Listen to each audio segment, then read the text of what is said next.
Olá, está começando o Futuro Vem do Futuro. Eu sou Lara Silbiger, editora e head de produtos da MIT Sloan Review, e dou as boas-vindas a você que nos acompanhou ao longo de 2024 e também a você que está chegando aqui. Sempre falamos aqui sobre futuro, mas futuro se fala no plural, futuros. Mas não quaisquer futuros, que simplesmente nos acontecem, e sim futuros desejáveis, que nos implicam e nos fazem agentes de transformação no hoje. E vamos falar de um futuro chamado 2025, já que esse é o último podcast do ano.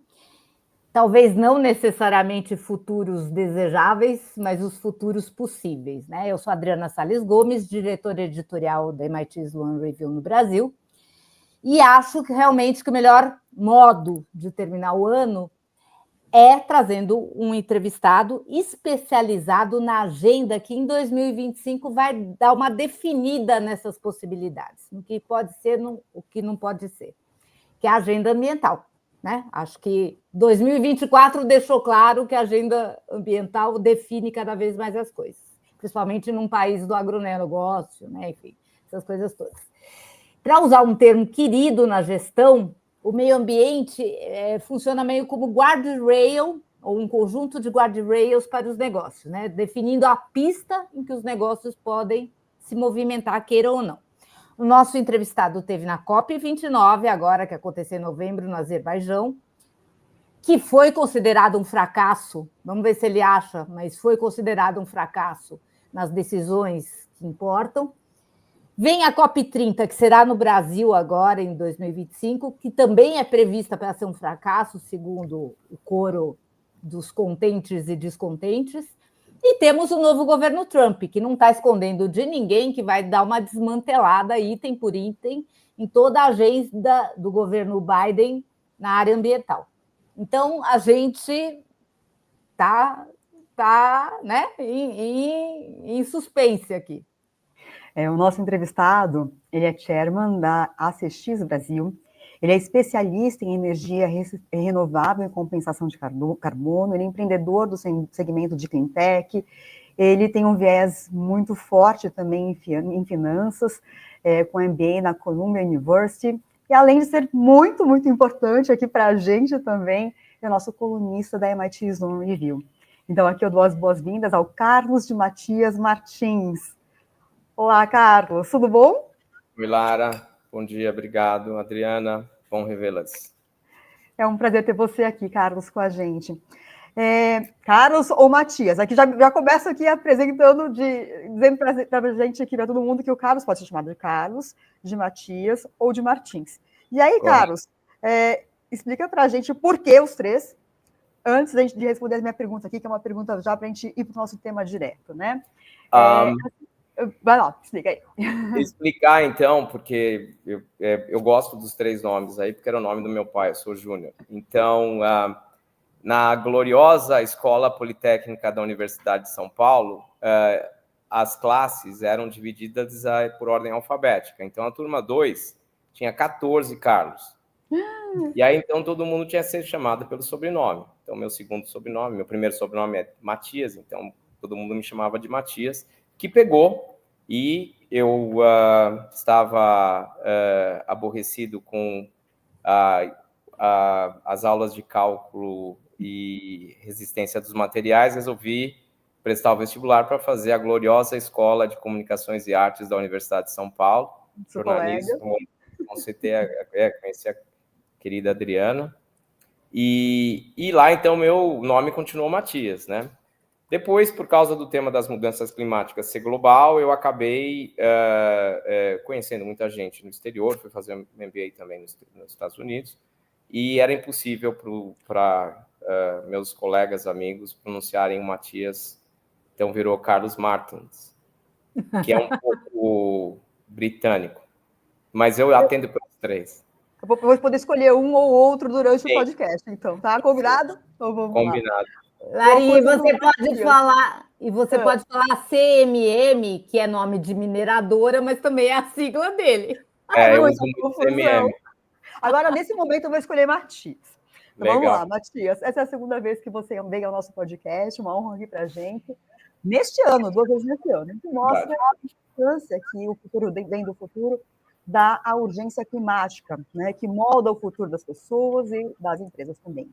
A primeira vez que você veio aqui foi no episódio 25, que as pessoas aqui, nossa audiência pode acompanhar lá no nosso portal, o link vai estar na descrição, né? E você veio aqui para falar um pouco da sua história, né, como operador. Você comentou aqui com a gente sobre a sua história como operador de derivativos, como você viu o investimento em ambiente como um grande negócio para o futuro, naquela época, quando você entrou nesse ramo, né? Você pode explicar para a gente por que você viu aquela época como porque naquele momento você viu como um grande investimento, e se hoje você continua a ver como um grande investimento, né, essa área, depois de voltar da COP29, onde se destacou, segundo as mais variadas fontes, a tensão entre essa urgência climática e a inércia institucional, representada pela lentidão nos processos de decisão, por conflitos de interesse e a falta de mecanismos robustos de responsabilização também. Como que você... Passados 20 anos, né?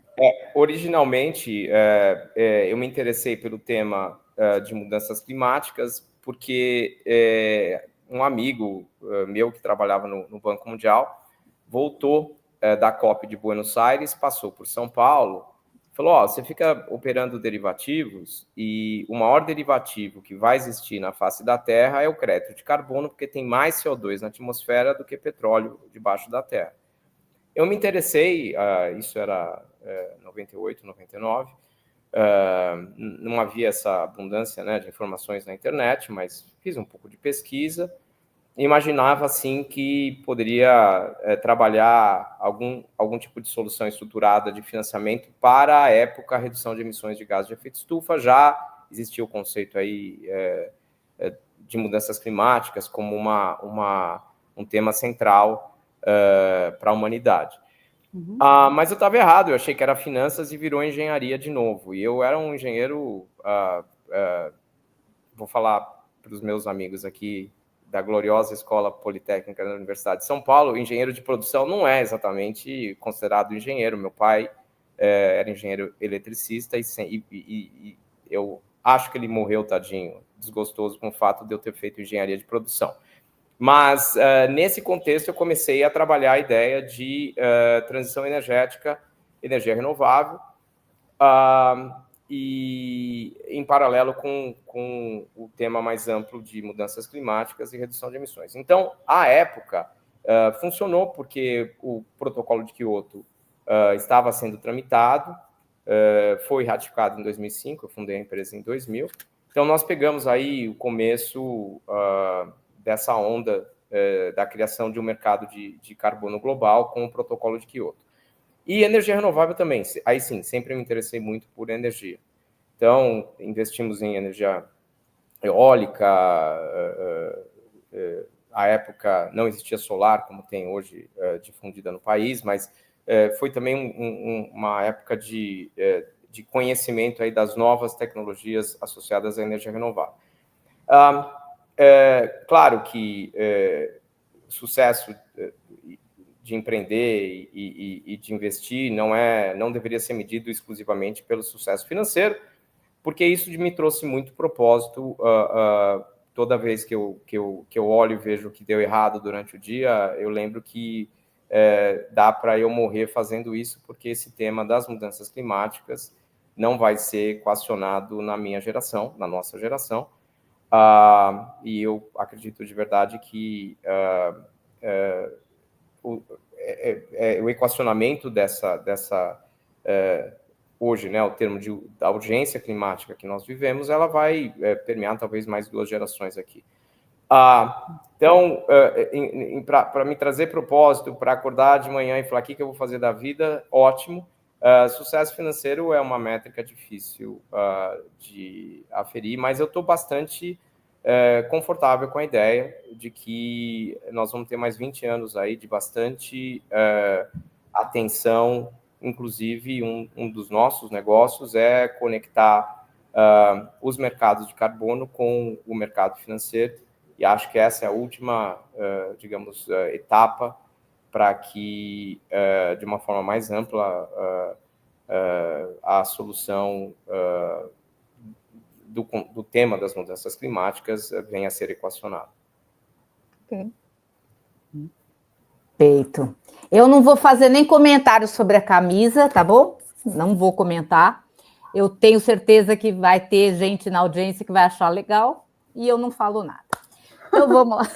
Vamos lá. Porque eu fiz um estudo e a tonalidade do meu cabelo com a cor da camisa combina.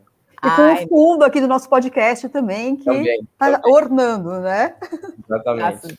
Entendi. Tá bom. Bom, vamos pensar que nós estamos com uma COP29, que para muita gente escancarou os buracos da implementação do que tem que fazer nessa área, e estamos na véspera do novo governo Trump, que promete acabar ou mudar radicalmente o caminho das promessas ambientais que vinham no governo anterior. E nessa COP falaram também que o capital privado é muito importante para acelerar a transição energética, o que poderia deixar as empresas bastante em dúvida, né, se elas têm que fazer isso, deixar bastante em dúvida, porque quando elas olham para o governo Trump e olham para a não implementação pelos governos, pelas autoridades, o que elas têm que fazer, né? Então, a minha pergunta é, se você tivesse uma indústria, uma fazenda, qualquer coisa, você tem todo esse contexto, está lendo todo esse cenário, você continua investindo nessa questão ambiental ou você fica em ponto morto para continuar na alegoria da estrada aí com os guardrails? Vou colocar no contexto de curto e médio prazo. No curto prazo, a saída dos Estados Unidos, que deve ocorrer já em janeiro, a saída dos Estados Unidos do Acordo de Paris, vai impactar, sim, inclusive as negociações multilaterais, porque os Estados Unidos, muito provavelmente, vai estar à mesa, mas sem, de alguma forma, se comprometer com a sua lição de casa de reduzir emissões internamente. Os Estados Unidos é um país muito dinâmico, não preciso dizer, é uma federação, né? Na verdade, os estados têm bastante autonomia e inclusive para eventualmente se contrapor ao governo federal, ao governo Trump, os estados vão levantar essa bandeira, como ocorreu com o Trump 1 e como ocorreu com o George Walker Bush, né, o Bush 2, que saiu do protocolo de Kyoto. Os estados americanos levantaram a bandeira de, nós vamos fazer a nossa lição de casa, não todos, mas vamos sim continuar com o tema das mudanças climáticas e agora de uma forma, provavelmente até, talvez, até para mostrar mais comprometimento, os estados americanos vão atuar, eventualmente, com mais dinheiro, de uma forma mais firme. Então, isso número 1. Número 2, as empresas, as corporações, estão sendo demandadas pela sociedade civil para propor alguma solução. E aí, claro, se o ambiente num país central como os Estados Unidos não privilegia a transição energética, por alguma decisão aí do governo federal americano, você vai procurar essas soluções em outros países, em outras regiões. Por mais que a economia americana seja muito maior, não existe como imaginar uma transição energética sem os Estados Unidos parte dessa transição energética. O segundo aspecto é as corporações multinacionais já introjetaram que vão ter que fazer alguma coisa para reduzir emissões de gases de efeito estufa. E talvez o terceiro fator é que está cada vez mais evidente os efeitos nocivos das mudanças climáticas aos nossos ecossistemas, né? Então, tudo bem, o Trump sai do Acordo de Paris, mas vai ter eleição de novo, os efeitos das mudanças climáticas vão tirar voto de quem nega o que está acontecendo, né? Acredito nisso, sim. Então, eu acredito, inclusive, que nessa figura aí do guardrail que você colocou, a trilha já está bem determinada.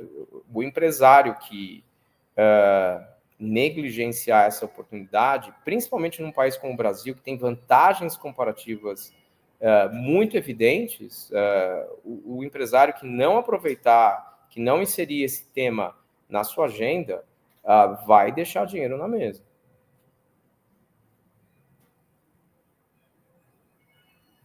Matias, agora eu queria comentar com você o seguinte: a gente deu aqui no nosso portal esse ano, um pouco antes da COP, um artigo do Bruno Freitas, do Movimento Dínamo, em que ele listava 6 desafios para a COP29, com base na abordagem do Resilience Hub, né? E ele dizia o seguinte, abro aspas aqui: liderar virou um ato de profundo altruísmo. Não se trata apenas de tomar decisões estratégicas, mas de abraçar a responsabilidade coletiva de moldar um mundo que reflita os valores de equidade, inclusão e sustentabilidade. O Bruno ainda coloca o seguinte: entre os elementos necessários para os líderes agora estão priorizar a conexão humana, praticar a transparência radical, fomentar a cultura de colaboração e estabelecer governança orientada ao impacto. E aí eu queria saber como que você viu esses elementos ali na COP29 e como que você vê isso na prática nas empresas. Olha, eu li o artigo do Bruno quando saiu, muito bem escrito, e é importante para mim também essa oportunidade de colocar um tema que é muito importante para mim, que é o tema da liderança brasileira com relação ao contexto das mudanças climáticas. E o artigo do Bruno, ele, em alguns aspectos, digamos, é o posicionamento que eu costumo questionar nesses ambientes aí, inclusive agora na COP em Baku, mas nos ambientes de especialistas que tratam do tema das mudanças climáticas. Então, e a definição do Bruno, para mim, perfeita. É uma decisão altruísta, por exemplo, e não está exatamente escrito isso no artigo dele, mas é uma decisão altruísta, por exemplo, do Brasil se colocar na posição de líder no tema das mudanças climáticas. Meu questionamento isto não está pactuado com a sociedade brasileira. Não vejo que a sociedade brasileira está devidamente informada e alinhada com a decisão de tornarmos o Brasil o país líder nas negociações climáticas. Quem são esses? Quem é que está pactuado? Quem é que não está pactuado com essa liderança que o Brasil quer assumir, né, para temas de mudanças climáticas? Tá. Começar para quem está pactuado, né? Minha leitura. Os formadores de opinião, as pessoas que transitam ou vivem do tema das mudanças climáticas, esses, obviamente, vão ser beneficiados. Então, formador de opinião que gosta de viajar pelo mundo dizendo, olha, eu sou do país líder em mudanças climáticas, esse se beneficia, porque é um pouco do narcisismo brasileiro de acreditar mesmo que a gente vai ser beneficiado porque temos a maior floresta tropical do mundo, quando a gente pode falar um pouquinho sobre isso, eventualmente a floresta tropical Amazônia pode ser um passivo para nós. A gente tem que parar de desmatar. O Brasil perdeu a licença social do desmatamento, isso vai ser utilizado contra o Brasil nos acordos comerciais. Então, Cerrado e Amazônia, o brasileiro que viaja dizendo somos dono da maior floresta tropical do mundo, cuidado, daqui a alguns anos a gente vai falar, você está desmatando. Então, esses são beneficiados, ou seja, um pouco do discurso, na minha leitura de Narciso, de que somos parte disso, né? E o outro grupo que pode ser beneficiado... E não pactuado. Outro grupo não pactuado. Sim. Não, é outro grupo que pode ser beneficiado, né? Pactuado, assim, com digamos, o grande esquema eventualmente capturado aí pelos grupos de poder no Brasil. Os outros seriam, eventualmente, empresários, como eu até, que se beneficiam de negócios associados ao tema da mudança climática, redução de emissões. Existem aí projetos de lei e leis aprovadas, meritórias, para apoiar a transição energética no Brasil, e vocês já ouviram falar dos jabutis que regularmente estão inseridos aí no projeto de lei, que tem algum viés de transição energética, mas, no final, é um grupo poderoso que consegue se apropriar desse discurso. Quem não está pactuado? Todo o resto da sociedade, porque, por exemplo, quando você escolhe de partida não explorar petróleo na margem equatorial, você decide que estados hoje relativamente pobres, mesmo no contexto brasileiro, vão abrir mão de royalties do petróleo. Beleza. É um debate. Tá? Então, esse é um discurso conveniente, de novo, para o paulista, para o paulistano, que vai falar assim, não explore lá na Amazônia, tá bom, mas eu queria ver essa conta. Então, quando eu digo a sociedade mais ampla brasileira, não foi chamada para esse debate. Não foi chamada para esse debate. Eu não consigo ver... Estou sendo preciso com relação à exploração da petróleo na margem equatorial, porque é mais fácil de colocar, né, na mesa. Mas, por exemplo, eu sou um grande defensor, investidor em energia renovável. Quanto custa para o sistema brasileiro a intermitência das fontes renováveis de energia? Solar e eólica, elas não produzem eletricidade o tempo todo. Isso tem um custo. Precisa ser colocado claramente que transição energética que envolva renováveis tem um custo. Quando no plano do Biden, eles falavam da criação de milhões de novos empregos, não tinha conta de quantos empregos seriam destruídos porque, eventualmente, os Estados Unidos deixaria de explorar petróleo no Alasca. Isso nunca aconteceu de verdade, né? Então, eu acho que essa conta a sociedade brasileira não tem acesso. A gente coloca só o potencial, de novo, em alguns aspectos, para mim, de auto-engano, inclusive, mas o potencial gigante do Brasil, florestas e redução de emissão por reflorestamento. E essas contas, infelizmente, elas são muito menos relevantes do que aparenta ser para o Brasil. Eu vou, já que a gente está num podcast de gente de altíssimo nível, MIT, pessoal gosta de conta, o plano brasileiro de reflorestamento, né, para que o Brasil possa cumprir com as suas metas, em 25 anos é margem de erro do que a gente desmata hoje. Então, é assim, eu desmato 1 milhão de hectares e eu vou demorar 25 anos para reflorestar 12 milhões de hectares. Conta não fecha. Então, assim, mas não sei, vocês são estudiosas, mas não sei se vocês já viram essa conta no detalhe, né? Então, eu tenho essa preocupação. Na verdade, é bastante, às vezes, para mim, exasperador, porque você vai em eventos com gente extremamente qualificada e, na minha leitura, a gente repete um discurso, em alguns aspectos, bastante raso com relação a esse potencial para o Brasil. Então, grupos de interesse legítimos, sociedade brasileira e o mundo inteiro funciona assim, legítimo, mediado pelo Congresso, ótimo, seguindo as regras do Executivo, do Judiciário, esses vão se beneficiar. Quem hoje não foi chamado ao debate na minha leitura, por falta de informação, inclusive, é a sociedade brasileira.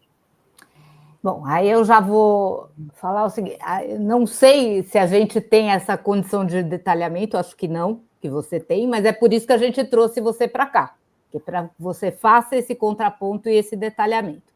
E eu já, para a nossa audiência, já vou, antes que você fale, eu já vou falar, vou responsabilizar a mídia, que você chama de alviverde, já vou contar aqui, que é um pouco chapa branca e um pouco chapa verde, no sentido desse ativismo ambiental que, às vezes, deixa de trazer todas as informações. Matias é crítico disso e ele tem sua razão, com certeza, não estamos tirando a razão, é por isso que a gente quer trazer a coisa dos dados. Aí eu vou te perguntar uma coisa específica da COP29. Eu estou imaginando que você discorda dessa opinião geral de que a COP29 foi um fracasso. Eu ia te perguntar especificamente se você quiser falar disso também, porque tem 4 anos que se criou o Hub de Resiliência lá da COP29, que tem o objetivo de conscientizar as pessoas, facilitar a ação, né, em cima disso, planejamento e ação em cima disso. Então, e aí eles chegaram a uma série de conclusões, as conclusões me parecem bem sintetizadas, a gente pode colocar isso, depois eu não vou detalhar aqui, a gente pode colocar depois na descrição do podcast. Mas eu queria entender, primeiro, se você compartilha desse pessimismo em relação ao COP29, ou se você viu de outra maneira a COP29, e segundo, essa questão do Hub da resiliência, se ele está ajudando a pensar em termos de metas, a facilitar o gasto, o investimento nisso, ou se são palavras ao vento? Começar pelo mais fácil. O Hub da Resiliência é um marco muito importante para trazer para o debate justamente o que dá para ser feito, o que pode ser feito. Então, aí sim eu sempre defendi essa interlocução, porque o ativismo, os governos, né, as nações, é importante que o tema das mudanças climáticas seja tratado pelo painel de mudanças climáticas da ONU, que são cientistas. A ciência tem o papel fundamental, preponderante nesse contexto. Mas nós precisamos de um fórum onde, por exemplo, que é o que aconteceu com o Hub da Resiliência em alguns aspectos, como é que eu trago financiamento para tudo isso que eu estou falando que eu tenho que fazer? Porque, obviamente, o cientista não vai falar sobre isso. Né? Ele vai colocar lá, olha, precisamos reduzir em tantos bilhões de toneladas as emissões globais para atingir a neutralidade climática aí, em algum momento. Né? Então, sim, iniciativas como essa são, além de muito meritórias como conceito, sim, são efetivas. Abre-se um fórum para discussão. Só um parênteses, deveriam ser multiplicadas? Sim, eu acho que haver esse hub por exemplo, até conectando com o que eu falei há pouco, né? O Brasil tem o Fórum Brasileiro de Mudanças Climáticas, tá? Que é um ambiente para discutirmos políticas públicas e tal. Mas é natural, há 20 anos, 25 anos, falar de redução de emissões era basicamente um tema de ativista. É natural. Então, eu acredito que sim, hoje, voltando a 5 minutos, falei a questão de pactuar isso com a sociedade brasileira e pode ser acho que nós já temos os instrumentos aqui estabelecidos, mas não, na minha leitura, não no nível ainda para que a gente possa alinhar, por exemplo, com o Congresso Nacional. O fórum, por exemplo, tem mais ativistas, ainda está... Olha, até seria injusto da minha parte colocar, porque dizer a diferença de... Eu não sou um ativista, né? Eu não sou um militante da causa ambiental. Não que eu discorde do posicionamento, por exemplo, do Fórum Brasileiro de Mudanças Climáticas, majoritariamente de acordo. A minha sensação é que o Congresso brasileiro hoje não é exatamente letrado no tema das mudanças climáticas, e porque essa pauta foi historicamente capturada pela preservação do grande fetiche brasileiro, que é a floresta amazônica, o projeto de lei, a lei que acabou de ser sancionada hoje pelo governo federal, pelo presidente Lula, ela basicamente ela discorre sobre preservação da floresta amazônica, dos biomas brasileiros. Muito pouco espaço para debater ou, de alguma forma, promover a baixa intensidade de carbono das nossas cadeias produtivas. Isso não está no debate. Eu quero entregar na fronteira da Europa um motor elétrico com a menor intensidade de carbono do mundo produzido no Brasil. Porque eu acho que isso que é bom para o meu país. O Brasil perdeu a licença social de desmatamento, a gente tem que equacionar desmatamento, comando e controle na Amazônia, vai ter um problema no Cerrado, vai ser difícil, compete com a soja e tal, mas cadê a discussão da eventual baixa intensidade de carbono do petróleo da margem equatorial brasileira? Não está, ninguém fala. Fala-se muito de energia renovável, porque o Brasil tem a matriz mais limpa, tal, mas tá bom, então cadê o tema o que a gente chama de power shoring? O que a gente tem de plano para trazer as empresas globais para se instalarem num país que a intensidade de carbono do Brasil, do grid brasileiro, do sistema elétrico brasileiro, é 1/10 de alguns países aí manufatureiros. Então, esse tema está fora, né? Agora, para não perder a pergunta nesse contexto, não, eu não acho que a COP29 tenha sido um fracasso, porque eu não tinha expectativa que, eventualmente, a imprensa... e aí eu conheço esse termo, acho que fui eu, não vi mais ninguém falar, imprensa alviverde. Por que alviverde? Não, obviamente, não é homenagem ao Palmeiras, nem ao Guarani, mas a imprensa bebe na fonte chapa branca, daí alve, né? E verde do ativismo. Eu não vejo, e obviamente sou consumidor da grande imprensa brasileira, né? Da informação da grande imprensa brasileira, eu não vejo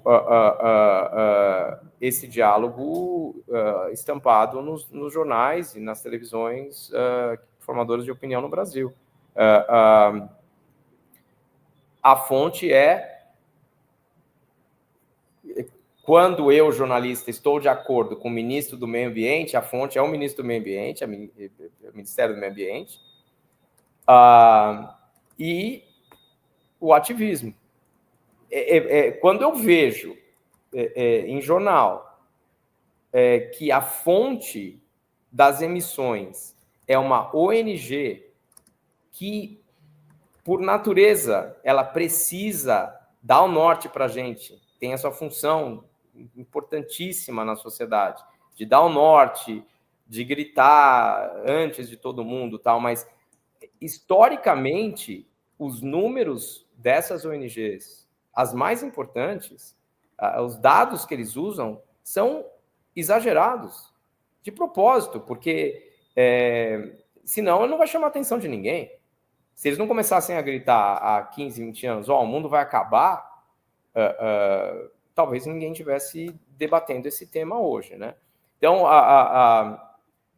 o jornalismo alviverde, ele acaba não trazendo esse tipo de debate à mesa, e já é a segunda vez, a segunda COP, que até na minha coluna me dá vontade de escrever a mesma coisa. Quem achava que o Azerbaijão, que é um país petroleiro, ia colocar na pauta, o Azerbaijão, o país indica o presidente da Conferência da ONU. Quem achava de verdade que o Azerbaijão ia colocar na pauta o chamado, em inglês, né, o phase out do combustível fóssil, ou seja, colocar um prazo para parar de usar combustível fóssil. Assim, e a mesma coisa cobraram dos Emirados Árabes, né, em Dubai. Poxa, achávamos que ia ter esse debate. A Índia, no final, em Sharm el-Sheikh, no Egito, votou para falou assim, ó, se tiver um parágrafo dizendo que a gente vai parar de queimar o carvão, a gente não assina. Então, assim, em que mundo que a gente vive? Então, esse tema, para mim, que foi colocado de novo como que pena que não foi discutido o phase out do carvão, do combustível fóssil. Primeiro, eu acho assim, eu queria ouvir como é que a gente vive sem gasolina, né? Em 2035, queria ver, queria entender, mas tudo bem. E achar que os países, Azerbaijão e à época Dubai, né, os Emirados Árabes, colocariam esse tema para discussão, beira a ingenuidade, né? E eu uso também um paralelo que a gente olhando geopolítica, aquele momento que é chamado momento Suez da Grã-Bretanha, quando o Egito nacionalizou o canal de Suez e a Inglaterra, a Grã-Bretanha não foi lá brigar, recuperar. Tentou mais ou menos, mas abriu mão. Nesse momento o mundo falou, acabou. Não é mais a Pax britânica, vai virar a Pax americana, porque esses caras não estão a fim de brigar para um negócio tão importante para eles, que é a soberania de um estreito, de um pedaço de terra que era deles. É sério que achavam que os Emirados Árabes iam cometer, não sei se um erro, mas o momento Suez de abrir mão do petróleo? Não. Então, esse, para mim, é o grande tema que permeia sempre. Pode ser que no Brasil, em Belém, esse tema seja abordado de outra forma. Então, isso número 1. Agora, pontos positivos, para não ficar só no negativo. Foi estabelecida uma nova meta de financiamento climático, né? Novo objetivo coletivo quantificado, tem um nome, a sigla é NCGC, em inglês, né? New Collective Quantified Goal, de 300 bilhões de dólares por ano. A expectativa era 1,3 trilhões de dólares por ano. Isso é repetido toda hora. Gente, os Estados Unidos gasta 1,5 trilhões de dólares por ano com um aparato militar. Não vai assinar um cheque parecido para o tema das mudanças climáticas. E quanto que os Estados Unidos ia pagar desse 1,3 trilhões, entendeu? Não vai.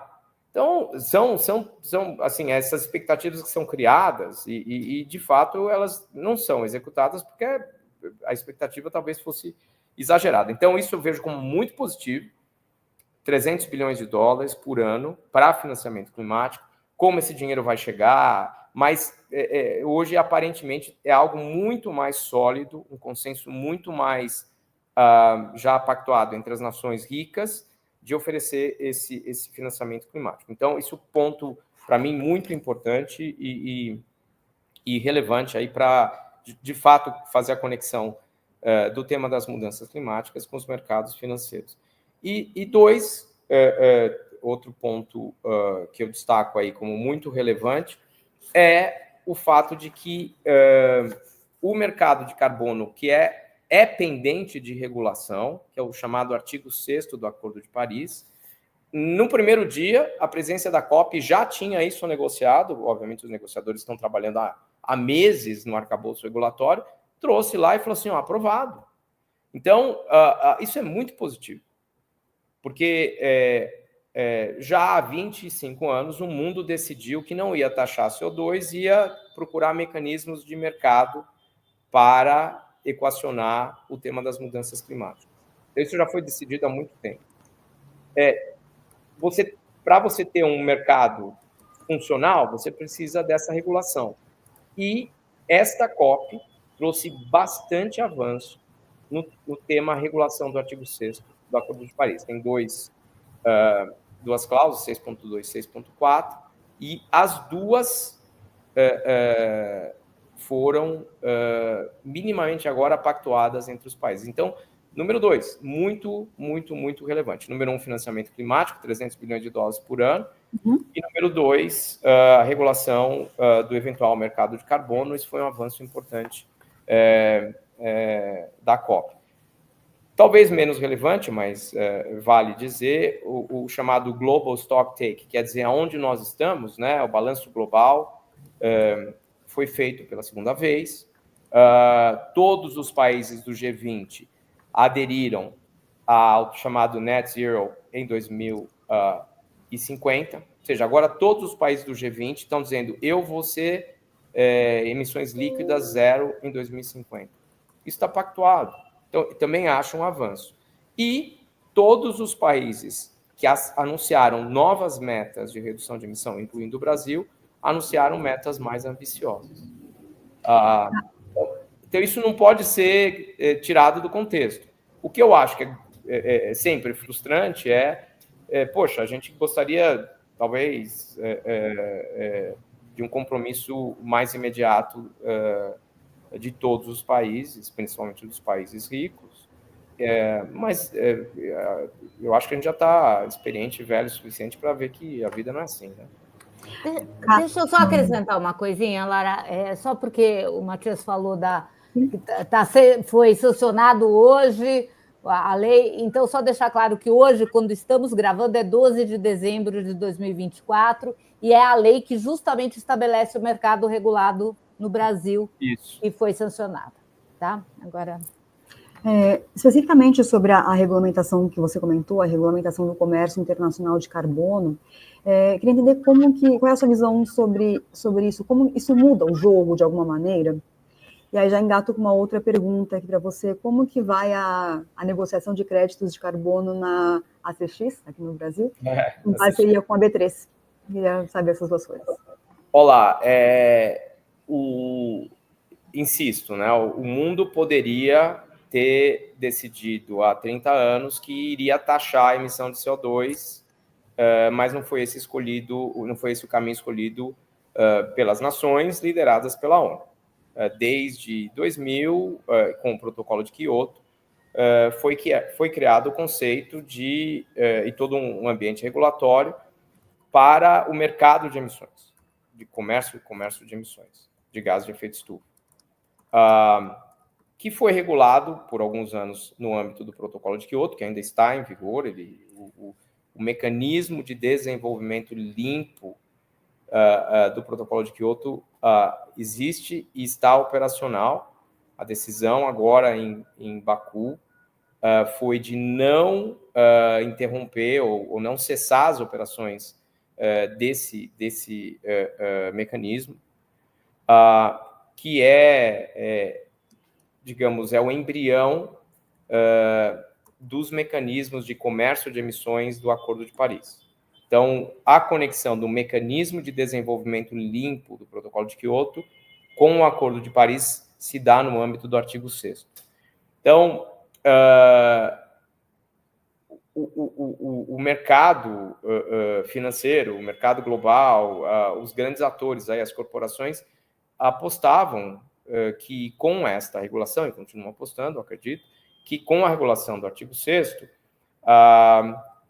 o financiamento para a redução de emissões naturalmente vai fluir através desses acordos aí multilaterais, eventualmente bilaterais, onde um país, como o Brasil, que tem condição de criar, por exemplo, um programa de encerramento de lixões que reduz a emissão de gases de efeito estufa, que o Brasil possa eventualmente exportar esses créditos de carbono para países interessados em fazer a lição de casa nos países, descarbonizando os países, mas eventualmente complementar suas estratégias de neutralidade climática com créditos de carbono de países como o Brasil. Isso vale para a preservação de florestas, vale para desmatamento, Vocês veem que eu falo muito de energia, das nossas vantagens comparativas, porque eu sempre me preocupo com o efeito de segunda ordem para a sociedade brasileira. Muito fácil falar, vou parar de desmatar o cerrado brasileiro, quero saber quanto isso vai custar no PIB brasileiro a hora que eu abrir mão de produzir soja. Perdemos a licença social de desmatamento, a gente tem que parar de desmatar, mas vamos fazer a conta? Quero que a sociedade brasileira entenda quanto custa isso para nós. Então, vai dar um impulso, sim. A regulação do artigo 6º vai dar um impulso no mercado de carbono, que ainda está numa transição do que foi o regulado de Kyoto para o voluntário, que é um hiato, até, eu acredito, ele virar regulado de novo pela ONU. Minha tese é que todo mundo vai ser regulado, todo mundo. Ninguém vai ficar fora do gancho. Todo mundo vai ser obrigado, o escritório de advocacia vai ser obrigado a reportar emissões de gás de efeito estufa. Porque se eu sou uma empresa que emite muito, aí eu vou falar assim, tá, mas eu contrato um monte de gente que está compondo minhas emissões. Eu quero saber quanto ele emite para cobrar dessas empresas que prestam serviços, que vendem produtos para mim. Eu quero saber quanto eles estão emitindo e cobrar deles, de alguma forma, a redução junto comigo, né? Então, o artigo 6º traz esse debate para a mesa com o mecanismo de mercado. Então, otimista com relação a isso. Vamos ver quanto tempo demora para implementar. Uma coisa é passar a lei, depois o infralegal muitas vezes é um desafio, né? E aí, conectando um pouco com a sua pergunta, Lara, a ACX Brasil, ela é uma subsidiária da ACX, foi fundada em Singapura, escritório operacional em Abu Dhabi, mas ela hoje já é bastante relevante. Estamos debaixo do radar, mas temos aí mais ou menos 40% do volume global da ACX, que é há 4 anos eleita a melhor e mais importante bolsa de carbono do mundo, pelas revistas aí especializadas. Então, temos um histórico, a ACX já tem um histórico bastante relevante aí de presença no mercado global. E, mais importante, em abril desse ano, firmamos um acordo de investimentos com a B3, que é a bolsa mais relevante do mercado de capitais brasileiro, uma das 4, 5 maiores bolsas de mercado de capitais do mundo, né? Então, não preciso dizer da relevância de ter essa parceria de investimentos com a B3. E algo que vai ser, no devido momento, anunciado aí em detalhes, a CVM, em outubro do ano passado, regulou para fundos de investimento a possibilidade de tais fundos de investimento investirem em créditos de carbono em ativos ambientais, a CVM 175. Então, nós já estamos há 1 ano trabalhando na conexão dos ambientes de registros regulados pela CVM brasileira, pelo Banco Central brasileiro, conectados já com o mercado de carbono. Então, já fizemos diversas transações nesse ambiente de registro da B3, comércio, venda com fundos de investimento, e a hora que a gente puder anunciar isso, claro que as operações, os detalhes das operações vão ser sempre confidenciais, mas a hora que a gente puder anunciar isto já estruturado, da forma como eu imagino, no primeiro trimestre do ano que vem, o Brasil é provavelmente o primeiro país que vai ter a conexão do ambiente regulado multilateral ONU, no âmbito do Acordo de Paris, com o ambiente regulado local CVM e Banco Central. Vai ser o primeiro. Então, aí sim, quero acreditar que a liderança vai ter valido a pena. Aí eu vou ter que falar, você, em geral, fala, né, criticamente, com razão, do narcisismo do Brasil nessas questões, mas você me deu vários motivos para a gente ser narciso agora. Você vê essa conexão de CVM, tem vários motivos aí. Caso, sim. E tem um outro que a gente estava conversando sobre a ação da Prefeitura do Rio. Eu queria que você complementasse antes de eu fazer a minha pergunta. Não, foi assim, você vê como é liderança, né, nível, no caso aí, nível municipal. A Prefeitura do Rio de Janeiro prefeito e o secretário de desenvolvimento à época, e os subsecretários, é uma frota de PhD que eu falo da prefeitura do Rio de Janeiro, gente muito preparada, comprou a ideia de que fala assim, se é para ter uma bolsa verde, vai ter que ser no Rio de Janeiro, por causa, enfim, das características aqui da cidade e tal. E nós compramos essa ideia de abrir a CX Brasil no Rio de Janeiro. E motivado, liderado pela Prefeitura do Rio de Janeiro, a cidade criou um mecanismo de compensação de ISS com créditos de carbono, o chamado programa ISS Neutro. Já fizemos o primeiro ciclo, o primeiro ano, foi um grande sucesso. Fizemos centenas de milhares de transações debaixo do radar, porque a gente não pode abrir o nome do comprador, do vendedor, mas no ano que vem, a ideia é anunciar o segundo ciclo desse programa ISS Neutro, e aí sim, a minha expectativa, em vez de centenas de milhares, fazer poucos milhões de toneladas de crédito de carbono abatidos, negociados e rebatidos no ISS da cidade. O que isso traz digamos, para o debate, de novo, aí, voltando a meia hora, quando eu falei da sociedade brasileira. Isso tem um custo para a sociedade. Nesse caso, assim, a prefeitura fez com bastante cautela, um custo bastante pouco relevante. Mas traz a conversa para a mesa. Então, por exemplo, semana passada, a Prefeitura de São Paulo já lançou um edital para debater a redução de emissões de gases de efeito estufa no setor de transporte brasileiro. A estimativa é que, não exatamente para o Brasil, mas as cidades, as metrópoles, são responsáveis por quase 1/3 das emissões do país. Não é exatamente o caso do Brasil, mas a cidade é muito relevante. Então, a hora que você cria um programa como esse, você vai começar a debater na Câmara de Vereadores. Então, eu acho isso muito positivo. Então, sim, muito, muito animado nesse contexto, desde CVM 175, liderança da B3 também, que podia estar esperando alguma coisa acontecer, a CX Singapura, que apostou no Brasil.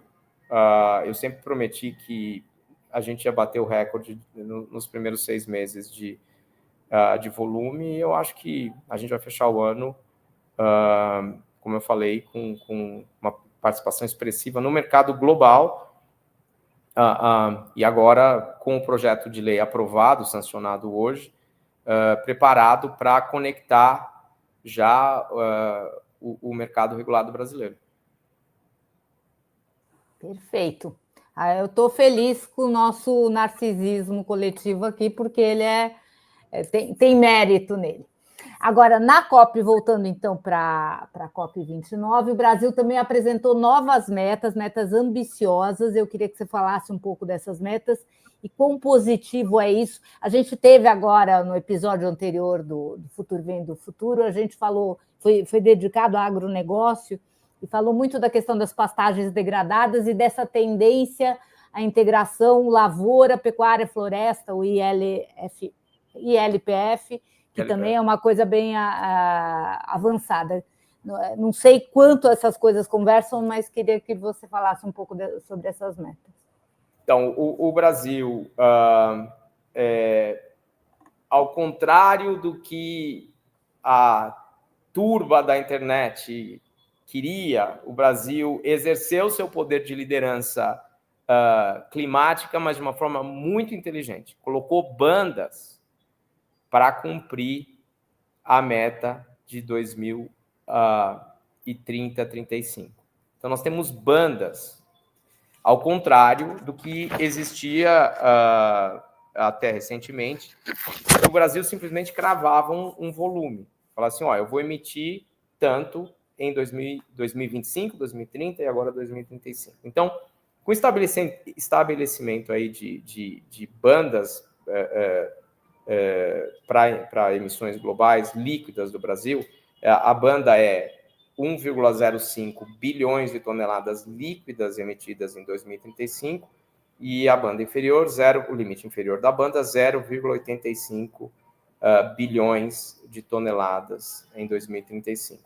Para ter uma noção, o último valor oficial publicado pelo Brasil é de 1,71 bilhões de toneladas líquidas de emissão em 2019, tá? Dados mais recentes de algumas instituições aí de pesquisa, combinados com ONGs que congregam dados globais de emissões líquidas do Brasil, estamos aí navegando talvez a 1,6, 1,7 bilhões de toneladas líquidas nos últimos anos. Então, para a gente bater a meta em 2030, ordem de grandeza, o Brasil precisa reduzir 500 milhões de toneladas de emissão. Então, ordem de grandeza sempre. Hoje, o Brasil emite 500 milhões de toneladas de CO2 no desmatamento da Amazônia e mais ou menos 500 milhões de toneladas de desmatamento no bioma cerrado. Na Amazônia, é majoritariamente desmatamento ilegal. Então, um programa de comando e controle vai lá, põe drone, polícia, exército, cadeia, deveria conter esse desmatamento ilegal. No bioma cerrado, a discussão é outra. É improvável que o sojicultor americano pague para o sojicultor brasileiro receber dinheiro e não fazer nada. É muito improvável. Essa conta não está bem estabelecida, pelo menos na minha cabeça. Mas é razoável assumir que em 2035, diminuindo sensivelmente o desmatamento ilegal na Amazônia e com algum incentivo a reflorestamento e contenção do desmatamento eventualmente desnecessário no bioma cerrado, tem muita área ainda a ser explorada no cerrado que já foi desmatado, é possível e eu acho provável que o Brasil consiga bater suas metas em 2035. Existe uma meta interina que é de 2025, que essa é improvável, que a gente vai bater, que seria 1,32 bilhões de toneladas, é improvável. Ela depende muito de diversos fatores. Essas emissões são sempre multifatoriais. Então, infelizmente, a gente não consegue apontar o dedo para um vilão. A sociedade gosta, né, de heróis e vilões. Não temos, infelizmente, essa figura única. É multifatorial, vai depender do preço das commodities, vai depender do clima, vai depender de financiamento disponível para desmatamento. Mas é improvável que o Brasil consiga reduzir as emissões agora, no final de 2025, para essa meta interina de 1,32 bilhões de toneladas. Mas eu estou otimista que o Brasil vai fazer a lição de casa e vai bater as metas, sim. Mas deixa eu só colocar um grãozinho de areia aí no teu otimismo, não sei se faz sentido ou não, que é o seguinte: governo Trump quer atrair todos os investimentos e financiamentos possíveis e imagináveis, vai deixar passar boiada. Vai abrir as porteiras e deixar passar boiada. A gente vai concorrer no dinheiro com um país interessante como é os Estados Unidos, que facilita as coisas, e a gente aqui não facilitando tanto, e nem sempre interessante, ou pelo menos não interessante na mesma medida. Como é que fica isso? Tá. É incomparável a capacidade de atração do capital dos Estados Unidos em qualquer condição comparado com o Brasil, né? O Brasil sofre da vetocracia estatal, então é uma sociedade que se acostumou a tudo é proibido, tudo tem que passar por regulação. Os Estados Unidos é menos amarrado. Então, nesse contexto, infelizmente... Mas você não é a favor de passar boiada também, né? Não, a vetocracia... não é. Tá. Eu especificamente, obviamente, não, né? Passar boiada. Mas, por exemplo, de novo, vou insistir em um tema que eu não ganho dinheiro com exploração de petróleo na margem equatorial. Eu sei que é um tabu, mas tem que falar, porque senão parece muro, né? Que eu não gosto de me ver nessa posição. Imaginemos por um momento que o IBAMA conceda a licença de exploração para a Petrobras na margem equatorial, tá? E eu conheço o presidente do IBAMA, não pessoalmente, no sentido, tenho o histórico dele aí, são pessoas sérias que vão ouvir, eventualmente, o Congresso Nacional para decidir aí se existe um plano de exploração de petróleo na margem equatorial brasileira. Se o Brasil tiver o petróleo com a menor intensidade de carbono, que é uma possibilidade também, precisamos ver se tem petróleo lá, né? Uhum. Por que eu não chego para a Noruega, que exporta 2 milhões de barris e é adorada no mundo inteiro pelo seu posicionamento? A Noruega vai ser o primeiro país a acabar com o motor a combustão interna, e exporta 2 milhões de barris por ano. 2 milhões de barris por ano. Conta de padeiro, a Noruega vende um produto, que é o petróleo, que emite a mesma coisa que o desmatamento do Cerrado. Conta de padeiro. Nesse contexto, será que nós não deveríamos capturar essa vantagem comparativa brasileira e falar assim, não, Noruega, para de... Metade eu te entrego aqui, 1 milhão de barris. Para de produzir o teu emite mais que o meu. Eu acho que esse jogo não vai ter com a Arábia Saudita. Então, meu ponto isto vai estar precificado no mercado.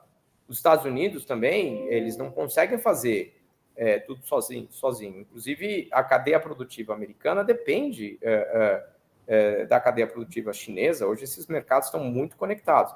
Então, eu consigo ficar otimista, sim, caso o Brasil... consigo ficar otimista, não. Eu vejo com otimismo o cumprimento das nossas metas até 2035, factível, muito inteligente, a adoção de bandas. Sim, estou satisfeito com a forma como o Brasil se posicionou com relação à nossa ambição climática nesse contexto. E número 2, a hora que o Brasil aproveitar as nossas vantagens comparativas de baixa intensidade de carbono das nossas cadeias produtivas, sim, estou otimista que vamos receber investimento e deveríamos promover essa agenda. Então, pode ser aquele otimismo do tipo, o que eu posso fazer, né? Eu estou aqui, vou ter que acreditar que a gente vai aproveitar. Até o momento, não. Não aproveitamos. O debate é centrado exclusivamente no tema das reduções de emissão associadas ao desmatamento. Carlos, a gente falou aqui sobre a agenda Trump, você citou também a Noruega, e como que a China entra nesse jogo, né? Na COP29, pelo menos oficialmente, ela mostrou uma postura que combina a expansão interna de mercados de carbono, além de exportação de tecnologias limpas, né? O que isso significa? E, aliás, o que nós podemos falar aqui também nesse podcast sobre essas tecnologias que os chineses querem exportar também? Então, é interessante, porque até um gancho eu tenho defendido aí que não existe sul global nas mudanças climáticas, que esse termo é um termo preguiçoso e falacioso. Se você puser o Brasil com a Guiana, hoje o Brasil é cauteloso com relação a explorar petróleo na margem equatorial. A Guiana, que é o vizinho colado, está bombando, o PIB vai crescer 50% esse ano, explorando petróleo. Não dá para pôr o Brasil na mesma sala, né? E falar, estamos interessados porque somos do sul global. Inclusive, a Guiana é norte, né? Ela é hemisfério norte. A China e a Índia são consideradas sul global. A última vez que eu olhei no globo, eles estão no norte. Então, esse alinhamento, na minha leitura, ele não faz o menor sentido em termos de geopolítica, de uma forma geral. Isso é um outro debate. Mas em mudanças climáticas, eu não vejo a menor razão para a gente defender essa história de sul global. E para mim é muito frustrante, porque eu acho também que o Brasil deveria... País tem interesses, não tem amigos, né? O Brasil deveria sempre... Escreveu isso no teu artigo, né? Mas eu achei assim, por que eu vou me alinhar, por exemplo, a Argentina, hoje, politicamente, pode ser até considerado um país antagônico brasileiro. A Argentina não tem problema de desmatamento de floresta tropical. Tá bom, aí o Brasil é majoritariamente no sul global, a Argentina é sul, né? Não vai sentar à mesa para defender a mesma coisa. Besteira. Embora, sim, exista um alinhamento natural. eu quero o dinheiro dos países ricos. Beleza, estamos do mesmo lado da mesa. Tá? Então, é interessante o seguinte, desde os primórdios do protocolo de Kyoto, tem um grupo chamado G77 mais China, que se você olhar aí, eu vou falar para a velha guarda do mercado de carbono, vai lembrar. G77 mais China são 77 países, o Brasil incluído, que aí sim, aí é país em desenvolvimento, né? Na época a gente não tinha pudor de falar país pobre. Então era país em desenvolvimento mais a China. E a China alinhada com os países do G77, porque o que a China queria fazer? De uma forma muito pragmática, ela falou assim, não. Eu cheguei tarde aqui na Revolução Industrial e eu quero vender os meus produtos para vocês. E a China votava com o Brasil em quase tudo. Esse grupo G77 era poderoso. Por quê? Porque a China estava lá. A China é o segundo maior emissor. Perdão. Segundo maior PIB. Primeiro maior emissor. Entendeu? Então, é assim, e a China vai lá de patroa e vendendo produto e tal. Então, a posição da China ela se inseriu de uma certa forma, isso já há muito tempo, né? Em todas as cadeias produtivas globais, onde é possível, né? E o flanco que ela tem é que ela tem uma alta intensidade de carbono na sua matriz energética, não só na elétrica, na matriz energética. Então, algo que logo vai ser precificado é o seguinte, eu compro um painel solar da China, ele vem da China, lá ele produz o painel solar majoritariamente queimando carvão e óleo e gás natural, eu ponho ele num navio e trago para o Brasil. Esta conta precisa ser feita. O painel solar no Brasil importado da China não emite zero.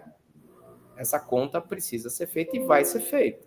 Então, eu acho, aí sim, a posição de China vendendo essas tecnologias pela escala, pela qualidade, inclusive, dos produtos oferecidos pela China no mercado global, ela tem um posicionamento cativo. Mas a conta do carbono eles vão começar a pagar juntos. Porque, no final das contas, o que vai acontecer? Assim, o mundo concordou, temos que reduzir emissões, vamos criar aí mercados globais de carbono. O William Nordhaus, de Yale, ganhou lá o prêmio Nobel 2016 com a tese dele de criar-se grupos, né, o que ele chamou de clubes de carbono, onde países que, alinhados com o tema das reduções de emissões, eles vão falar assim, se você quiser participar do meu clubinho, você vai ter que pagar pela tonelada de CO2.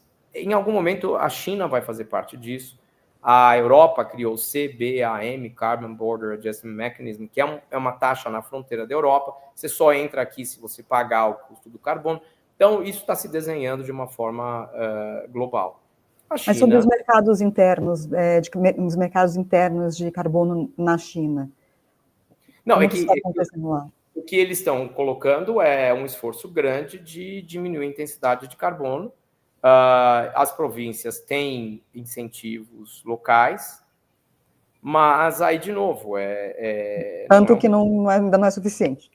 Nunca vai ser não é um passe de mágica, porque, por exemplo, a China está até investindo muito na transição energética, apostando em nuclear, mas a China a primeira planta carvão, dezenas de plantas a carvão anualmente aí. Tá. Então, não vai ser uma digamos, mesmo para a China, eles vão ter, de alguma forma, que precificar isso. De novo, volta no que eu chamo da nossa ambição climática, e há 5 minutos estava falando que eu me permito estar otimista. As vantagens comparativas, o Brasil as tem. O Brasil é o país da fotossíntese. Ninguém produz energia a partir do sol, da água e do solo como o Brasil. Ninguém, não existe outra nação no mundo. E aí vem a história, né? A gente fala um pouquinho só do projeto de lei, que acabou de ser sancionado, agora é uma lei em vigor do mercado de carbono.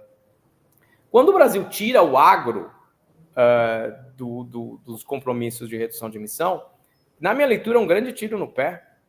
O Brasil devia olhar isto como uma oportunidade de falar: temos o agro com a menor intensidade de carbono do mundo, que é muito provável, tirando a produção importante de carne bovina, né? O Brasil tem o maior rebanho bovino do mundo,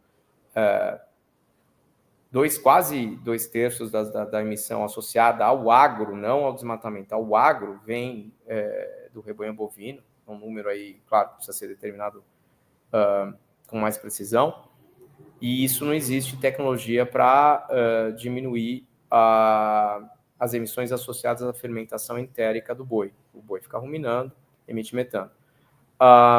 O agro brasileiro teria condições de se posicionar de uma forma assertiva, falando assim: olha, beleza, eu quero jogar esse jogo.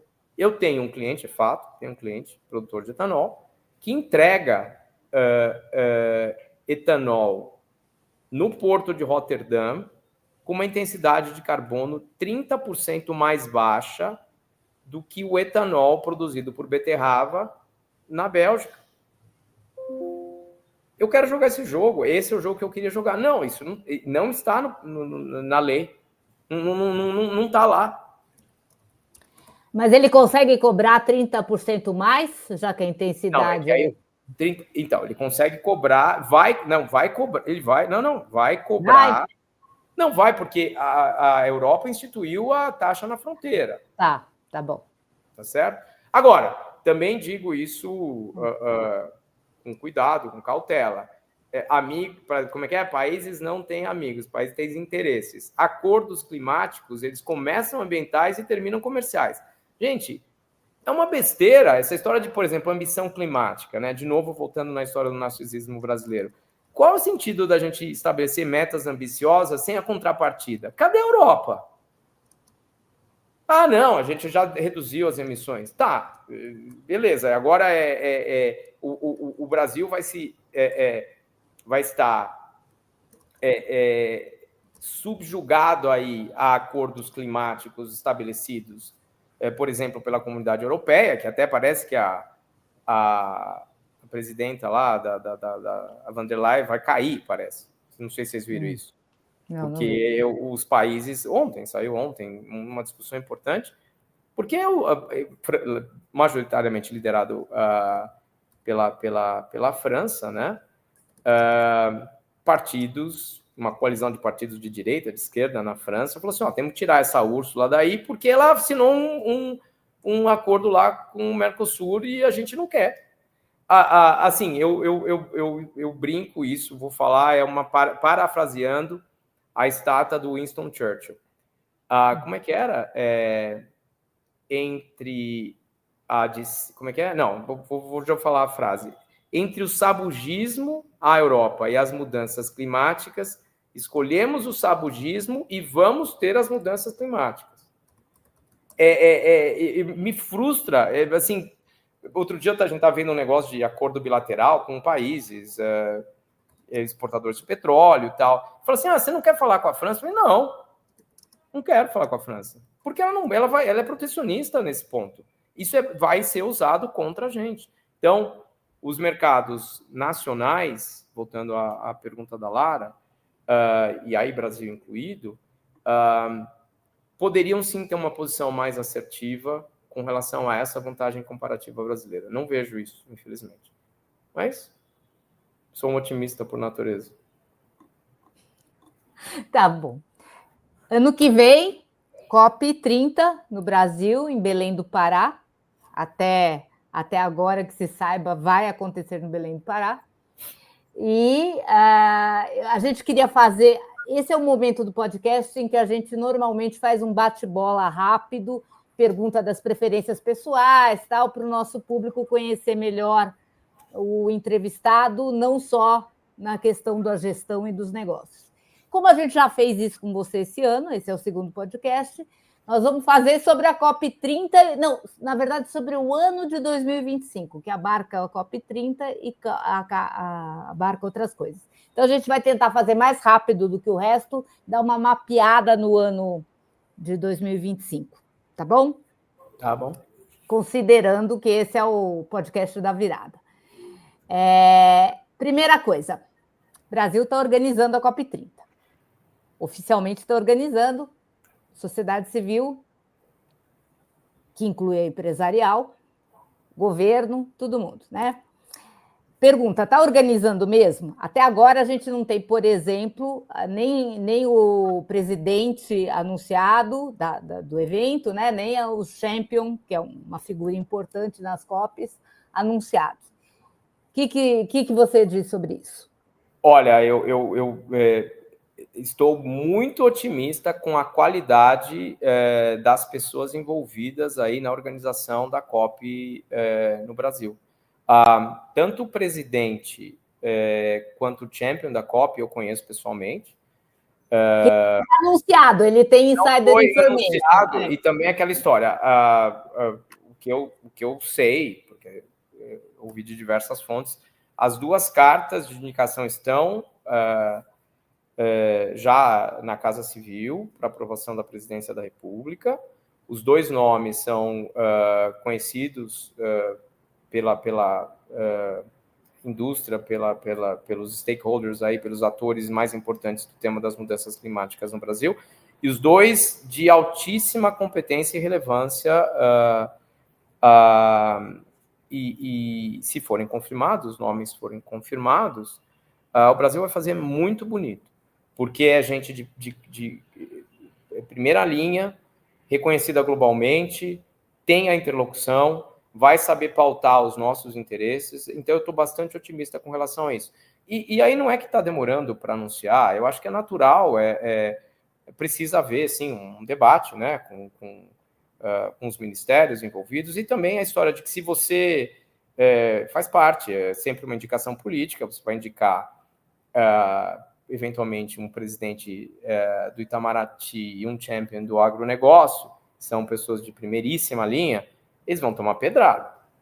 Vão ficar um tempo tomando pedrada, então é melhor diminuir um pouco esse tempo, empurra com a barriga, quem sabe anuncia no primeiro trimestre, mas a minha informação é que eles já estão trabalhando com a programação aí. Então, sim, a COP vai ser um sucesso, os desafios de logística, acho que são, obviamente, já estão mapeados. Logística, segunda pergunta, Belém do Pará. A gente estava comentando aqui, cidade super favelizada, né? Que talvez tenha mais favelas no Brasil, tem um índice de pobreza significativo. Agora, na eleição para a prefeitura, na reta final, tinha um candidato pró-garimpo, super bem cotado, e o outro candidato não era pró-garimpo, era mais, vamos dizer, mais amigo do meio ambiente, mas também não é lá muito ligado, não tinha uma plataforma muito específica em relação... Belém vive inundando, ele não tem uma questão, tem soluções do século XIX, como os especialistas falam, para problemas como esse, né, que é aquela solução que não contempla muito espaço para a natureza, enfim. Tem toda uma discussão sobre entre muitas aspas, não competência de Belém para sediar um evento como esse. O que você acha disso? Eu acho que o Brasil, em termos de infraestrutura, o Brasil tem desafios evidentes. Eu viajo muito para o exterior, os aeroportos brasileiros, os melhores são piores que quase todos aí, inclusive de países em desenvolvimento. Então, o Brasil tem problema de infraestrutura. Para mim, muitas vezes, chega a ser triste pousar em Guarulhos e achar, eu vim de um país que não é mais rico que o Brasil, e o aeroporto com uma infraestrutura muito melhor. Então, isso, obviamente, numa cidade como Belém, vai ser refletido, e nós vamos, como brasileiros, sim, ter que olhar dentro do nosso contexto de país de classe média baixa, né? Então, sim, para mim isso vai ser um desafio. Mas eu acho que também tem um dado interessante aí. Por exemplo, no Egito, a COP foi em Sharm el-Sheikh, que é um balneário bastante sofisticado, inclusive, completamente apartado é uma península completamente apartada do resto do país, até por uma questão de risco de terrorismo. Então. A infraestrutura boa, porque basicamente é uma cidade para receber turista europeu rico, que não é o caso de Belém, mas eu acho que as pessoas já vão com o espírito sabendo que vai ser desafiador. Não vejo grandes problemas assim de infraestrutura, não acho que... Não consigo vislumbrar um desastre. Ouvi o governador Helder Barbalho falar em Baku, que está tomando as providências. Gente, o Brasil vai ser sempre, ou sempre não digo, mas não dá para esperar eficiência de país de primeira linha, né? E esse paradoxo da prefeitura não está muito aí, ou não está resolvendo os problemas ambientais locais e seu anfitrião? Eu acho que, por exemplo, sim, vai ser ruim esse diálogo, né? Porque esse é um tema que foi discutido, inclusive, lá em Baku, quanto que o poder público pode atrapalhar uma organização desse tipo para minar o esforço. Mas eu acredito que no final vai ter tanto dinheiro do governo federal para fazer um papel relevante aí em termos globais. Não vai ter nenhum político relevante contra de verdade, não acredito nisso. Tá, então vai acabar sendo positivo.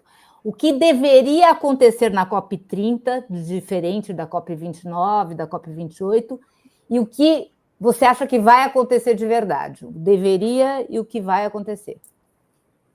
Bom, primeiro vamos parar. Eu acho que todo mundo vai parar de dizer que o Brasil tem que defender o phase-out do petróleo. Ou talvez traga-se à mesa a discussão se é para explorar no estado vizinho o petróleo. Então, eu queria ver esse debate. O que deveria acontecer é o brasileiro colocar preço nas nossas escolhas. Tem um termo de um canadense, um intelectual canadense, não vou falar o nome porque muita gente que vai ouvir vai odiar o que eu vou falar, mas you pick your poison. Você tem que escolher qual veneno você vai tomar. E mesmo não fazer nada é uma escolha. Então, eu queria, sim, aí, já que essa pergunta é para mim, né? Queria ver debatido todas as nossas decisões, iniciativas para cumprimento de meta brasileira. Todas. Queria ver esse debate. Não é todas, né, no detalhe, mas isso é um.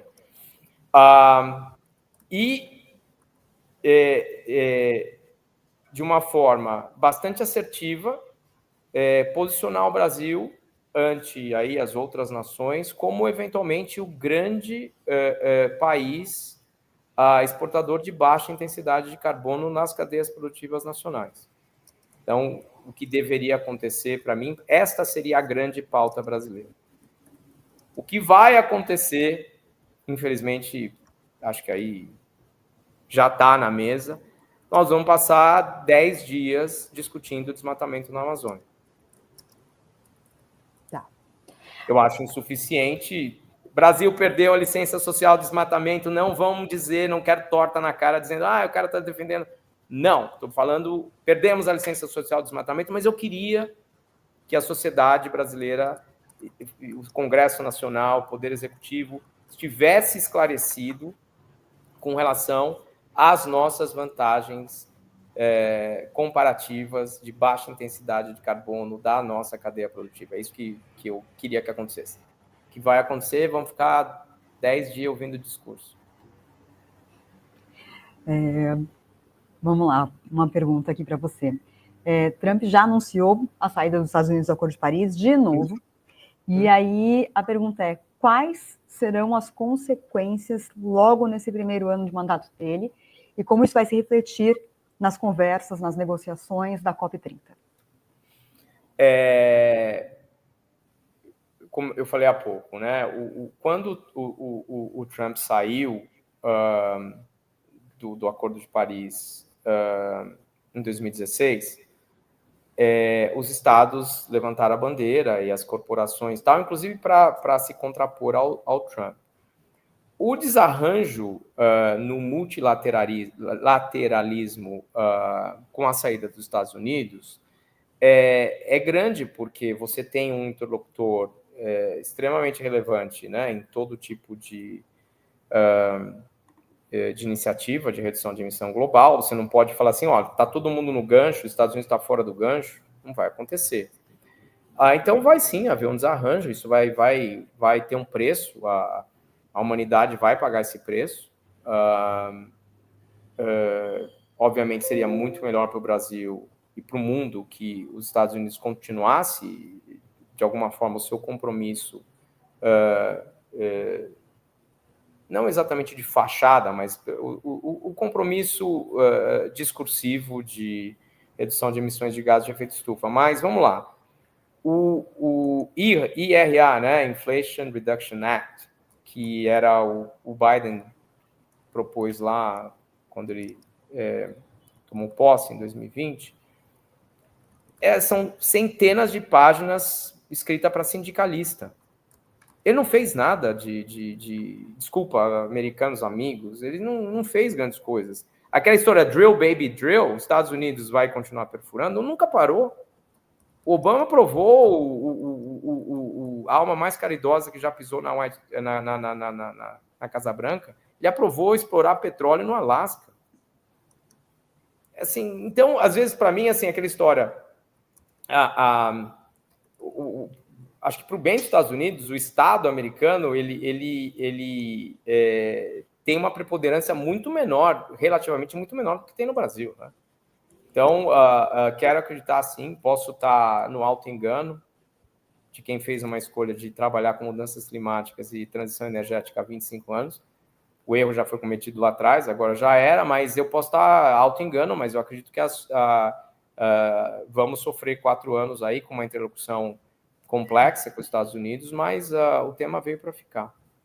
E quais serão as consequências especificamente sobre a transição energética mundial, pelo fato de ele ter voltado atrás nas medidas do Biden, né, como aquela de garantir que as comunidades carentes se beneficiassem de quase metade do desenvolvimento da energia limpa? Qual é a tua visão sobre? Eu acho que, por exemplo, a distribuição da riqueza associada à transição energética é mais até um tema mais importante até para o Brasil equacionado que é para os Estados Unidos, né? Historicamente, os estados mais pobres nos Estados Unidos, eles se beneficiaram da poluição. Tem até deixa eu ver, eu tenho uma cola aqui, vou ver se eu acho fácil. Porque tem uma cola seguinte, olha, tá em inglês, né? Vou tentar fazer a tradução livre aqui. A deterioração do meio ambiente para a elite tipicamente resulta na melhora do padrão de vida dos mais pobres. Então, Lara, eu acho, até eu não sou analista político e de eleições, mas tem muita comunidade baixa renda nos Estados Unidos feliz com o drill, baby, drill, porque a verdade, a indústria do petróleo gera muito emprego,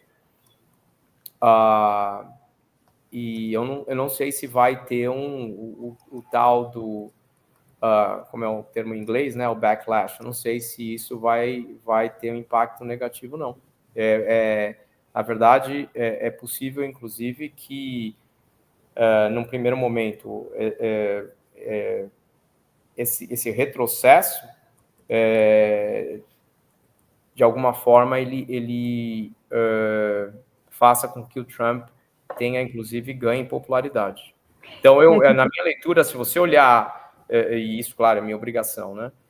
Se você olhar transição energética nos estados que votaram majoritariamente Trump, agora, tem a ver com exploração de hidrocarbonetos, ou gás natural, petróleo.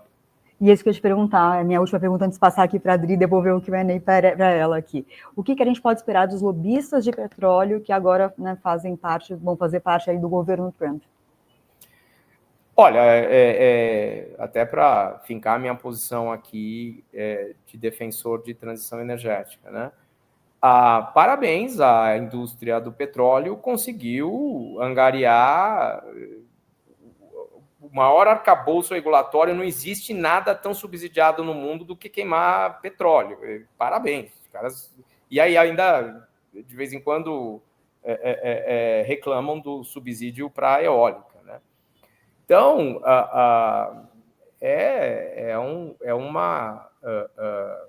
uma indústria extremamente poderosa, que inserida em todos os elos da economia de um país, né, de todas as nações do globo. E eu acredito que, no final das contas, não vai ser muito pior do que o Trump 1, quando ele colocou o ACO da Exxon para ser ministro. E aí sim, houve uma flexibilização grande, principalmente na exploração do chamado shale gas, né? Do gás de fontes alternativas. Então, eu acho que é natural, os grupos hegemônicos vão se aproveitar da vitória do Trump para estabelecer uma regulação que os favoreça. Eu acho que isso veio junto com a eleição, não tem como escapar. Dri? Só isso vai dar exemplo para o mundo? Você acha que o mundo todo vai na esteira do que os Estados Unidos vai fazer ou não? O problema é que aí tem um problema fundamental também, né? Por exemplo, eu falei, as estimativas são tão complicadas, mas é de olhar, tem números para todo lado aí de subsídio, quanto custa o subsídio à indústria do petróleo no mundo, globalmente. O FMI tem números gigantescos aí, da ordem de $1 trilhão. Subsídios, por exemplo, alguns estão no Brasil, você tem Repetro, tem diversos subsídios aí. Para o Brasil tem, Estados Unidos tem um monte também. Então é um contrassenso você falar assim, eu vou subsidiar uma indústria que deveria estar pagando um pedágio para o mundo, porque o produto dela está causando um fenômeno que pode eventualmente ser um risco existencial para a humanidade, né? Um contrassenso. Acontece que aí tem o outro lado. Hoje, se eu falar assim, não, eu vou aumentar o custo do diesel, quem vai pagar essa conta é o pobre, porque vai encarecer tudo, não é nem só o ônibus, vai encarecer tudo, né? Então, os agentes econômicos ainda não conseguiram precificar o custo para a sociedade da utilização de combustíveis fósseis. Eu sempre defendi, e aí com uma forma mais, talvez, um aspecto mais do conceito de poluidor-pagador, né? Uhum. Que é um conceito que permeia, inclusive, a legislação ambiental global. Quem polui é quem tem que pagar. E a verdade é que a conta não chega diretamente nos poluidores, né? Então, quem sabe também, aí, Adriana, eventualmente, esse rearranjo aí do multilateralismo, puxando para reduzir emissões, e eventualmente a posição do governo americano agora extremamente flexível com relação ao aumento das emissões, se em algum momento a humanidade vai conseguir colocar o preço no carbono, e esse preço majoritariamente pago por quem produz o petróleo. O cuidado, de novo, não temos alternativa a combustíveis fósseis no curto, médio prazo. Não existe vislumbre de parar de usar gasolina. Dando o exemplo da gasolina, né? Nossa, mas isso seria uma coisa ótima, então. Tomara que esse otimismo... Não, eu estou dizendo o seguinte, é aquela história também do começo da conversa. Se você... eu tenho a expectativa de que esse debate venha à tona e que a humanidade consiga colocar preço no CO2, é isso. E a hora que nós conseguirmos colocar preço no CO2, vai se criar, de alguma forma, uma simetria entre o fóssil e o renovável, e é razoável assumir, por exemplo, que o biocombustível brasileiro possa prosperar nesse ambiente, que a energia nuclear desloque os combustíveis fósseis de todos os países que possam produzir eletricidade a partir de fonte nuclear. Então, a hora que tiver esse preço de verdade, é razoável assumir que isso ocorra. Perfeito. Fui pegar uns números aqui. A última pesquisa do Datafolha sobre o assunto, que foi em julho, dizia que 97% dos brasileiros percebem as alterações no clima. Então, negacionismo, o que está na dúvida, 3% só. E teve uma outra pesquisa que falou, bom, percebe, da Dexco, percebe, mas oscila emocionalmente sobre o tema. Quer dizer, percebe, mas não consegue se comportar de acordo para maneirar, enfim, nas coisas que aumentam o problema, né? Os comportamentos não são esses. Então, a gente chega no que o Milan Kundera falou, Milan Kundera estava certo, está atualíssimo, que é a insustentável leveza do ser. Leveza do ser. Porque a leveza do conforto e do consumo é insustentável, vira um peso insustentável. Então, diante disso, eu sei que você falou várias vezes nessa nossa conversa, você usou várias vezes a palavra otimista, mas eu vou fazer a pergunta ao contrário. Diante disso, especificamente, do comportamento das pessoas, de 0 a 10, quão pessimista você é? Pode falar de 2025 ou pode falar daqui para frente? Tá, aí não tem como não estratificar essa resposta, tá? Um país como o Brasil, dependendo do extrato social, não faz o menor sentido eu colocar o tema das mudanças climáticas para essa pessoa. Assim, eu vou falar para ela assim, olha, desculpa, é uma prioridade porque a humanidade... A pessoa... Tá, não quero levar no exagero, passar fome, não é isso, mas essa conta, da mesma forma que ela tem que ser paga pelos países que emitiram CO2 na Revolução Industrial, né, a partir da Revolução Industrial, essa conta tem que ser paga pelos ricos, por quem pode. Então, eu vi, claro, a pesquisa da Folha. Desculpa, Datafolha. Depende da pergunta. Sério. Não. Não acho que tem 97% de pessoas que entendem das mudanças climáticas. Não acho que nem seja isso.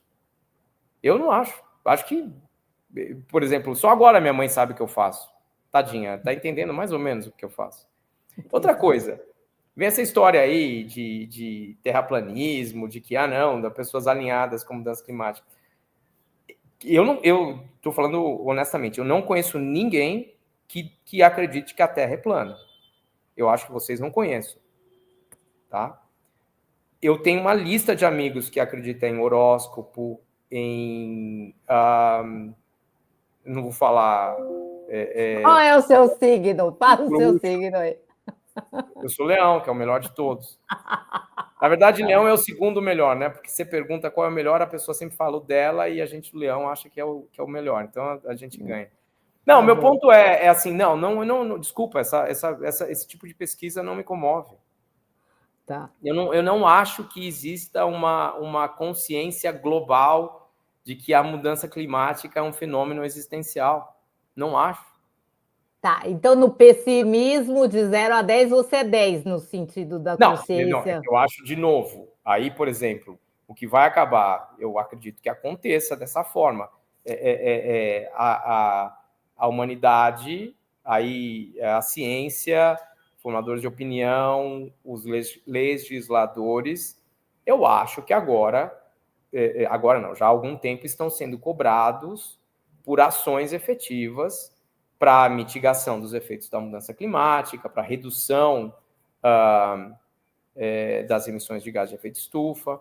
Então, esse consenso vai sendo formado na sociedade. Eu só não acredito nesse número, essa leitura do Datafolha, de que, então, 97% das pessoas estão cientes ou estão aí alinhados com desafio. Né? Não acredito. Não, mas eu não estou pessimista, acho que é um processo natural. E, de novo, uma deputada americana lá é distrito, né? Distrito do Bronx, Alexandra Ocasio-Cortez, que meus amigos adoram. Ela falou que o mundo acabava em 12 anos e ficava escrevendo isso. A Greta falou, gente, eu gosto da Greta. Ela já fez o papel dela, agora pode falar mal porque ela não é mais adolescente. Mas não é isso que a ciência está falando. Nunca falou isso. Entendeu? Agora, ninguém sabe o que vai acontecer, sei lá, nos ecossistemas globais, o efeito de retroalimentação. Sim, corremos um risco existencial, fato, tá aí. Mas é muito complicado achar que a sociedade está totalmente preparada para abrir mão de algum tipo de melhoria no seu padrão de vida por causa de algo como o tema das mudanças climáticas. Desculpa, eu acho que aí que é um pouco Aí não é o narcisismo do brasileiro, não. É o narcisismo de quem trabalha com isso, que fala, o que eu faço é tão relevante. Não Mas vamos chegar lá algum dia. Não, eu acho que o consenso está se formando, né? E esse é um trabalho de algum tempo, né? Última pergunta aqui, para a gente encerrar. Toda vez que vier no noticiário uma notícia ruim em 2025, nesse campo do front, vier aquele tapa na cara, você tem uma sugestão de frase ou de ideia para a gente aguentar firme? Você vai ter algum mantra pessoal, tipo, não, aconteceu isso, mas... Tem. Não pode ser vai Corinthians. Não pode ser vai Corinthians. Non è facile, que era o que minha avó napolitana mais ou menos ensinou. Nada é fácil, non è facile, mas está indo. Tá. Então, por exemplo, quando alguém me escritório, na vida, e vem falar alguma coisa triste, difícil, eu tenho a reação da minha avó. Non è facile. E a gente segue. Tá bom, vai. Eu não sei se me convenceu, se isso consola o suficiente, mas em homenagem à sua avó, eu vou tentar falar. Tá bom. Obrigadíssimo. Você sabe que eu adoro as nossas conversas. Eu adoro como você sai. Você sai do comum e espero que no ano que vem a gente volte com força total. Tá legal. Não, agradeço de novo aqui. Importante, obviamente, vocês fazem perguntas difíceis, eu tenho que me preparar. O roteiro que vocês me mandaram, extremamente detalhado. Que roteiro? Foi tudo improvisado. Brincadeira, gente. A gente se prepara. Todo mundo fazendo lição de casa. Acho que isso também tem bastante, de verdade, agradeço a oportunidade sempre de colocar temas que, bem ou mal, como eu falei, o erro foi cometido há 25 anos. Agora já é tarde. Agora você é responsável por isso. Não é fácil. Não é fácil. E você vai escrever mais colunas, que esse ano você foi mais ou menos. Acontece que eu até mandei, publica essa última, acha aí. Mas Pula, mas eu tenho de 3 em 3 meses, é ruim, era uma vez por mês, né? Mas a gente gosta muito de você, por isso a cobrança, porque a gente adora os seus textos e a tua presença aqui com a gente. Então, também faço minhas as palavras da Adri, obrigada, Matias.